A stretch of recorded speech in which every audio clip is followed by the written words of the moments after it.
They were talking a bunch of shit about us. What do I do? He called me a window licker. We're on it. We're gonna clip it. We're gonna call them racist. We'll be fine. We'll make it through this. Don't worry. Just dance. Wait, did you say? Yeah, turn this fucking speech off. I'm cooking right now. Man. Shut the fuck up on the This chat. is his brother, bro. So I know Meezy, like he want to. I think this is a Meezy brother, bro. I think. Cooking right now. Yeah, they do look alike. I think I remember that's his brother. Like on some real life shit, that's his brother. Nigga, man. Fuck it. I called him a Nabisco nigga because all this nigga does is eat cookies. Fat fuck. He looks like a Cookie Monster with his fucked up teeth too. This nigga been talking crazy shit. I had to fucking roast his dumb ass, right? Then I cooked this Somalian pirate ass nigga. Dirty as fuck. I like Asian. I fuck like this Asian. nigga, man. This nigga's a bum. He's a fucking dirty slob. He's a loser. His girl's made. Like Asian. He's made a bunch of videos. Why are you letting this nigga talk about your peoples like that, bro? Fuck this nigga as well. Stand on some shit, man. Be like, hey, you ain't gotta fuck with him, but you ain't gotta do all that on my stream. That's all you gotta do, bro. Look at this nigga just talking shit. Is the type of guy that still eats cereal. Guaranteed this nigga still eats cereal in 2024. What's wrong with cereal? The cereal's for and then on top of that, That's crazy. Niggas can't even eat cereal in 2026 or 2025, whenever this is made. Guaranteed this dude puts his shirt on before he puts on his pants. Or puts on boxers. This nigga, he's the nigga that when he's getting dressed, he puts his shirt. What's good, YouTube? Welcome back to another video, man. And today we're gonna be taking a look on the Sneako situation. You know what I'm saying? We'll have ODZ break it down. Apparently he on some bullshit again. He got on it with Abba and Priest. So let's see what happened, man. Good. No, Abba did. I think you did warn him. You probably did warn me about that for sure. No, yeah. Back the shirt up. Last month was a whirlwind for content creator Sneako. Not only did his beef with Andrew Tate get publicized, he also got worldwide recognition for being the one to hold the bag and everyone claiming that he was the one playing the infamous HH song at the Miami nightclub while hanging out with the Red Pill Vengers. After everyone left that club that night, they basically turned their back on Sneako in real time, and it left him looking like he had egg on his face from 20 different dudes. Sneako felt betrayed. Sneako felt abused, and he kept doubling down while everybody else was tucking tail and running back to the people that Sneako was clowning on the internet. Now from there, commentator Abba from Abba and Preach decided to have Sneako on the platform as a way to extend an olive branch. And everyone gathered around the fire thinking it was going to be some sort of debate stream or some sort of moment where Abba decides to embarrass Sneako. But in reality, it was a check. Sneako felt like everyone turned on him and currently he was getting canceled. But the real story isn't about the cancellation, it's about the consequences finally catching up to him. If you're new to this channel, please make sure you hit that subscribe button. It goes a long way for this community. If you help me, I'll help you by providing great content. Now, back into the video. I mentioned before that when people saw that this link up was gonna happen, they were ready for a knockdown, drag out brawl. So everybody gathered around the round table, even some of Sneako's friends, which we'll get to in a minute, to see who would get obliterated. But quickly we learned that it was more of a conversation, which would turn into a warning, more than some sort of debate or gotcha moment. It starts off with Abba basically breaking down Sneako's red pill timeline and how he got here. Right, like it's clear. Like watching back here, it's actually this is well organized. You can see why that red pill era happened. Yeah, there's a through line. You can see and I think one thing that's cool about the way you kind of documented your life is you were very open. And so my description, and I wrote a sentence. It's Sneako is openly flawed, self-aware, and arrogant, humble enough for curiosity, and daring enough to take chances. So that's my perception when I watched the first arc of your content creation from kid to about 2020 when you did the video before the red pill, How to Be a Man. You were aware of your own flaws. You may not always have the correct conclusion or whatever, but you could see the thought process. You could see how you got there. You could see your justification, your reasons why. You can see that you try to see things from other people's perspectives to a degree. And like it makes sense how you ended up in the red pill era afterwards. Does that make sense? Mm-hmm. Okay. Yeah.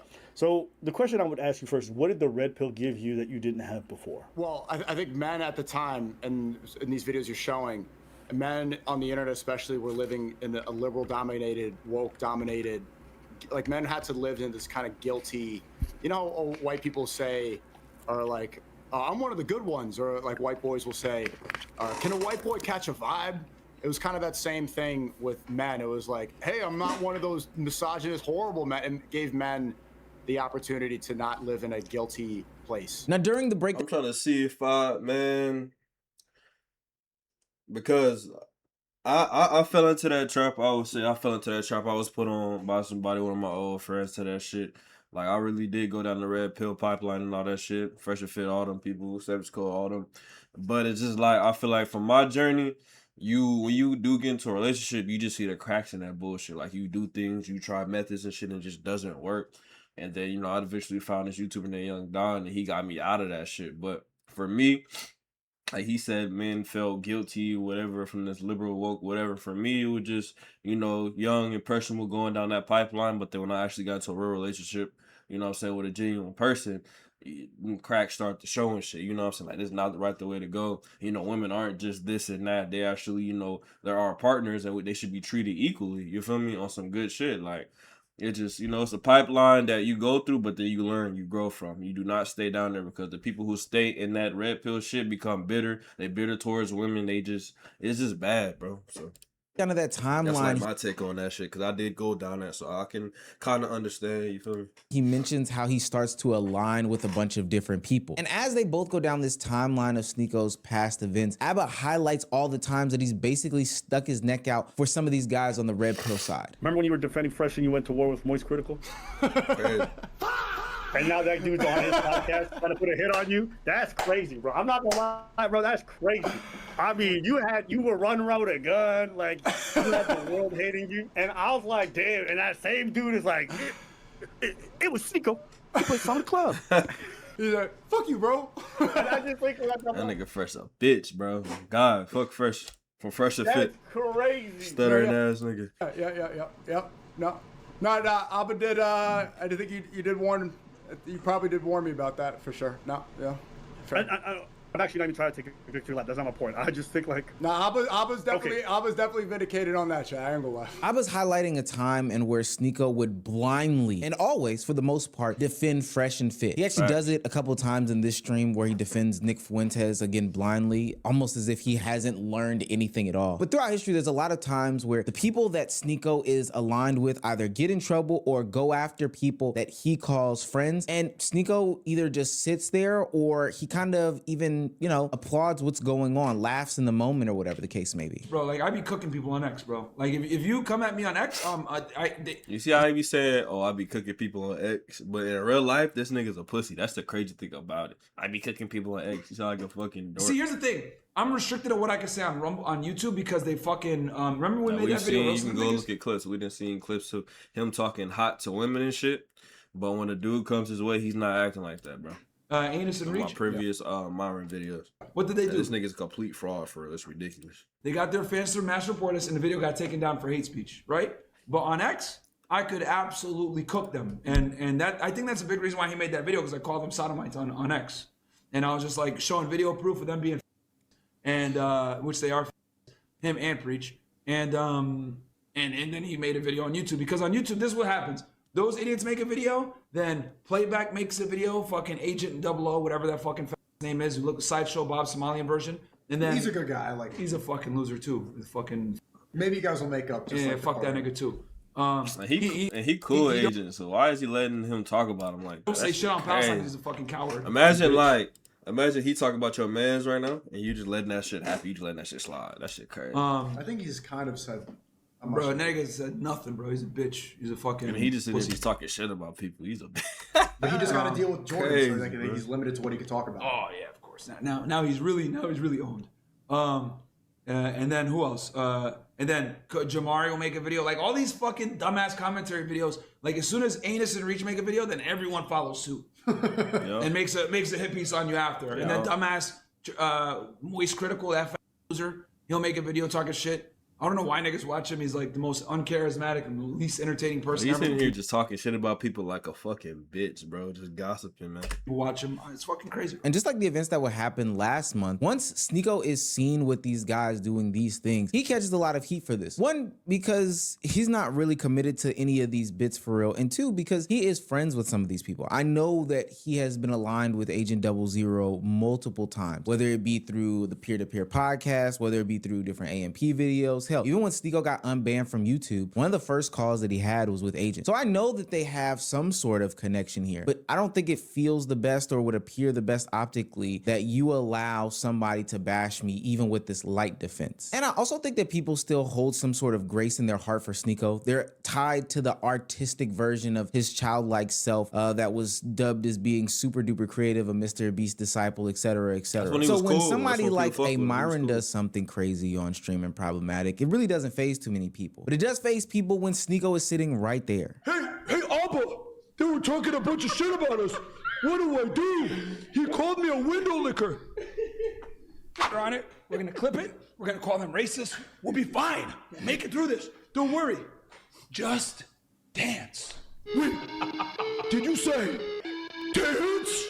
I've had a little bit too much. I'll get to why in a second they were putting themselves on Sneako's platform, because I actually think it's very pivotal to this conversation. But Sneako would let stuff like this happen all the time to him. This fat piece of shit. Fucking, Thinking about coconuts donated 5. Goddamn, turn this fucking speech off. I'm cooking right now, man. Shut the I fuck up think on the this chat. is his brother, bro. So I know it Meezy, like he want to. I think this is a Meezy brother, bro. I think.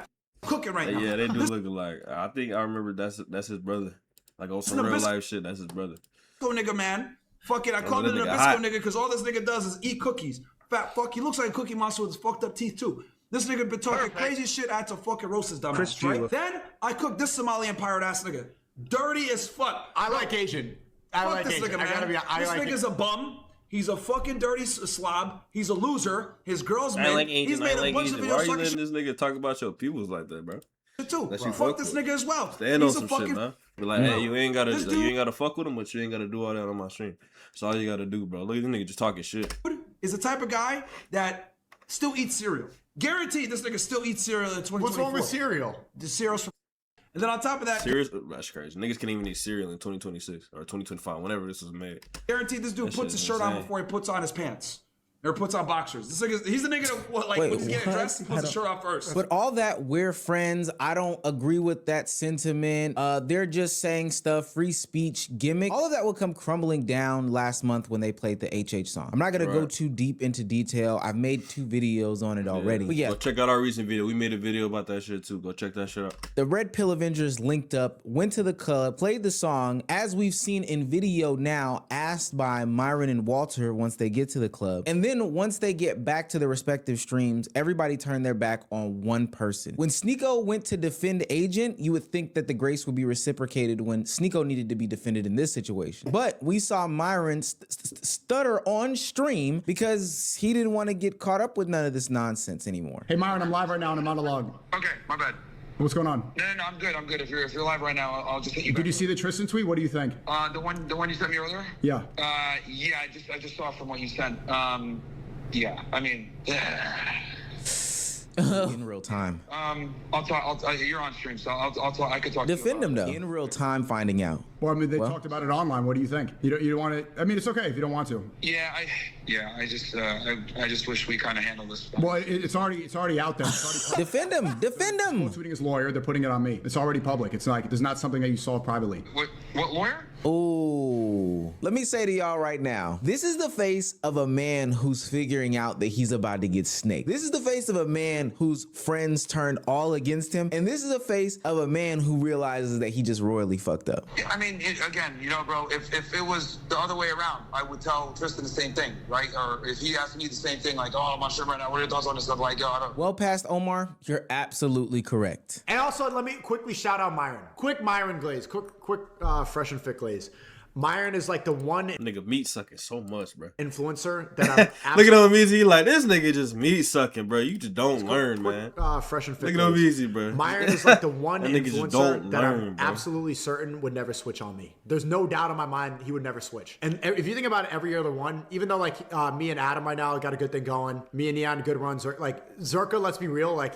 You got to be like, when's he going to start raging on Twitter about me? When's Zerka going to be like, Sneako sold his soul to the Jews? There's always that lingering. We'll see. Maybe I'm wrong. But this nigga really didn't even defend you when it was your time. That shit crazy. Myron, for example, still there's no doubt.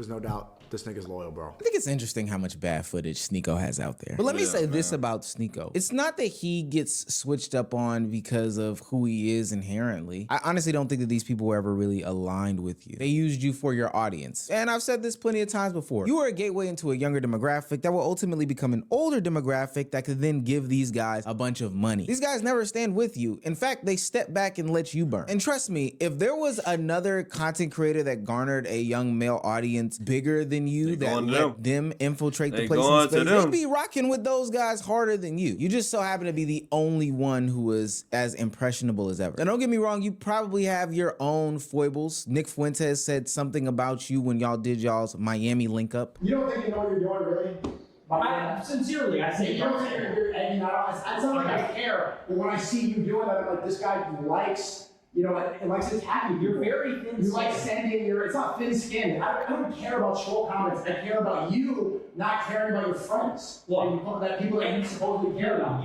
Why would you do that to people that have helped you out? Why would you like send people to go and attack people, the same people that were on your side? You know why? Because you're a fair weather friend. That's why. Hell, the Tate brothers even my fair weather friend, because your skin color, bro. Why even talk to somebody like that, bro? And turn their back on you, gang. I think Sneako played the song. Yeah. I think Tristan explicitly told me that Sneako played the song. If Sneako played the song, Sneako played the song. I don't think that any of them are deeply anti-Semitic genuinely. I think they're just kids. It gets a reaction. They think they're funny. They're on the internet. I really didn't do anything wrong. I understand why some people were offended. I got on a bus.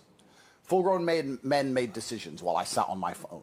I then got off the bus and stood in a nightclub while other people played songs while I sat on my phone. And I think that that's something that was I normally don't throw people under the bus, but I'm going to do it right now. Nigga, fuck out. Highlighted as I watched that 3-hour live stream last night. They go into a bunch of different conversations, but the ones that stuck out were Abba trying to outline the fact that, you know what, Sneako, you got into the red pill movement because, you know, you fell victim to the nonsense that they were portraying, but ultimately these guys don't care for you. At least that's my drawing of it. And even though Sneako has been backstabbed or betrayed by some of these guys, he still finds himself aligning with them. Just last night, as I was watching the live stream and the conversation was getting good, there were two times that kind of stuck out to me, and both of them were when Myron and Aiden hopped into the chat. By the way, Myron's in the chat. What's up, Myron? He's saying he's talking some smack. But let's see this clip. That's good for him. I watched you debate Myron on Muslims praying in the square, right? And Myron in that debate had the standard. He's in the chat right now. Was that? He's in the chat right now. Yeah. I mean, listen, I mean, he always be tuning in, but for whatever reason, Sneako felt the need to highlight them as if he needed his hand held in this debate. But I agree with what Abba said in the debate. Who cares if Myron is in the chat? Who cares if Aiden is in the chat? Can we just not have a genuine conversation with each other? It's almost like you can't go unless you know that these guys are behind you for some reason. It's a weird relationship, especially because last night in that same live stream, apparently Fresh and Fit put out a 3-hour hit piece on Sneako. Fresh and Fit as an organization and as a brand, besides Myron, they have actively tried to destroy my life and my career. That channel, the Fresh and Fit channel, just posted a 3-hour hit piece on me, lying about everything and saying that something needs to happen to me off stream. He's part of the Fresh and Fit brand, though. Like, I'm pretty sure he gave the okay to upload that. Why are you separating Myron from that as if he ain't part of it? What the fuck? He's 50% of that. Painful that you can't say on the stream. Fit part. It sounds like a threat. It was a threat. Anybody who's saying that is stupid, and I'm just not doing this whole behind the scenes bigger person thing anymore. Fuck that. That's so stupid. I've wanted to do a collab with Abba. I think it's gonna be a good conversation, and their beef is separate. Scenes it because like nobody. That's the thing. Nobody cares about anything they have to say if it's not Myron. So it's these people that, you know, associate themselves with him, and yeah, they say like Myron says he's loyal to a fault. He's a good friend, but that means you're at fault. If you show loyalty to everybody, you're loyal to no one. It doesn't show any. It seems like that's what he wants to do. So it is what it is. I've voiced that publicly for a long time that I think Myron should do his own solo stuff. Been saying that for a year. But Sneako doesn't realize that Myron is loyal to the money. All these guys are loyal to the money. And so if the money starts to shift and tides start to turn, guess who's gonna get their back turned on? It's always you, gang. Overall, I would say that the conversation was a very, very productive one. Not a screaming match, not anything crazily embarrassing like the last time Abba did his sit down with Stevie Knight. Boy, that was a hard listen to. And even though if you go back and watch it, you'll see that Sneako concedes in a bunch of different moments moments and times. Even Abba himself had to acknowledge where he was wrong in a lot of the conversation. In regards, and I always commend that. We strongly disagree on things, but that's okay. At the end of the day, I want you to do well for your people. I want you to do the right things, and even if it's not the things that I think are right, hopefully you find your way.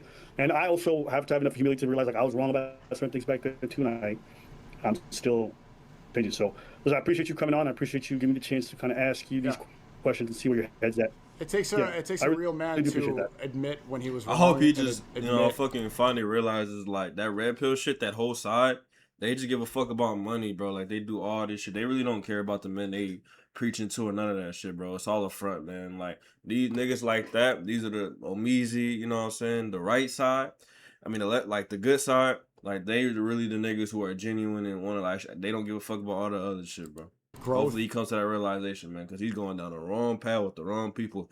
I'll realize that and I got the fuck out. That's I go consuming that type of content, Again, that goes back to Malcolm X. He's all about growth. I think that's extremely important. I thought Abba got lost in the conversation with the whole eating cats and dogs situation and some other points where I thought he could have definitely did better in the conversation and not let it get so derailed. But if there is one takeaway that I have from this whole thing is that Sneako should probably understand that he's not living his life in a way that is very productive or conducive to the growth model that he claims that he's following. At some point in the conversation, Abba highlights that Sneako has some affinity towards Malcolm X. He asked him what he feels Malcolm X's political ideology would be and how he is as a person and what Sneako kind of took from that. But even greater than that, he asked him one specific question. And in this one specific question, it causes Sneako to have to be really, really reflexive over his actions and more specifically, the people that he aligns with. If Malcolm X existed today, what do you think he would think of you? That's a good question. I think he would disagree with my alignment with some people.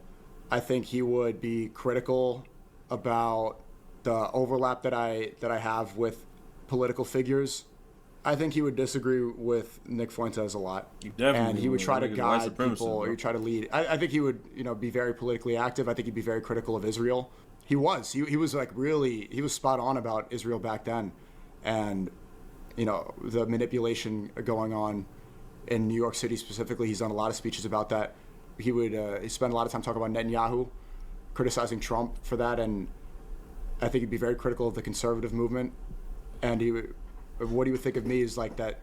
He'd definitely point out some of the allies I keep and say that that's imperfect. And I don't want to get crazy sentimental here, but I think it's actually very important that Sneako kind of reflects on this specific portion a lot. He goes on to say things about how it's important to have conversations with people that you disagree with as a means to try to sway them and, see other sides and not be so one-sided and all these things. And while I do believe that's important, I think that we take that and then we just run with that narrative and we run with that leash. Having conversations to understand the enemy doesn't mean going to clubs with the enemy. Keeping your enemy close doesn't mean partying with them, letting them go on these tirades about things that you don't agree with as you just sit there with your mouth shut. It doesn't mean being so closely aligned with them that people can't separate you from them. We've seen situations where people disagree fundamentally, have connected with each other. But the difference is we can clearly tell based off of their actions that they do disagree. They might be linking up for whatever reason, but when you can't tell if they are on the same page as one another, then that's a clear indication that something is probably wrong with the alignment. And especially when you sprinkle on the fact that these guys disrespect Sneako on a routine basis behind his back, you should be able to say as somebody in that situation, hey, these guys don't fuck with me and I probably shouldn't be as closely aligned with them as possible. Sure, you can have your debate streams or whatever one-offs, but that doesn't mean that you have to go hang with the whores with these guys. I would think that as I navigated my life and I've identified somebody that is a clear role model to me, that I wouldn't be doing things that, they would so vehemently be against. When Abba asked the question, Sneako said, and I said to myself too, that is a good question. What would my dead idol who has these principles, these beliefs, these values think of me if he was alive? And I think Sneako hit it spot on. If Malcolm X was alive, Sneako would be somebody that he is actively speaking against, while simultaneously Sneako is aligning with people who actively speak against him. And if that's not a reality check of hell, then I don't know what is. I'm not saying that anybody is going to come from this debate and totally change. I think this is just going to be another element to the ultimate change that we may see from Sneako. This may not be the thing to change Sneako, but this may ultimately be the illumination of the path for him. Or maybe he just tucks tail and goes back to what's cool and all that other shit. I don't know. I'm gonna make a video about it regardless. Yeah, that shit crazy.